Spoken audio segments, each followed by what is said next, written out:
എന്റെ അമ്മ ചോറ് വെച്ചോണ്ടിരിക്ക. അതെന്തോ നിന്റെ അമ്മ? അമ്മാന്ന് പറയണം. അതിനി എന്റെ കൂടെ അമ്മയല്ലേ? അല്ല, റീചാർജ് ചെയ്യണമെന്ന് പറഞ്ഞിട്ട് ചെയ്താ? ഇതുവരെ ചെയ്തിട്ടില്ല. റീചാർജ് ചെയ്യണമെങ്കിൽ ഞാൻ കടയ്ക്ക് പോണം, കടക്കാരന് എന്റെ നമ്പർ കൊടുക്കണം, അയാളുമായിട്ട് സംസാരിക്കണം.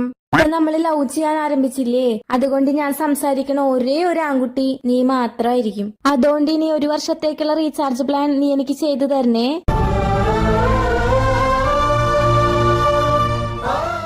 എടി, നീ എന്താ ചെയ്യുന്നേ? ഞാനിപ്പോ വെള്ളം കുടിച്ചോണ്ടിരിക്കുക. അയ്യോ, നോക്കി കുടിക്ക്, ഇല്ലെങ്കിൽ ശിരസി കയറും. ഇത്ര കയറിങ്ങായ ബോയ് ഫ്രണ്ടാ?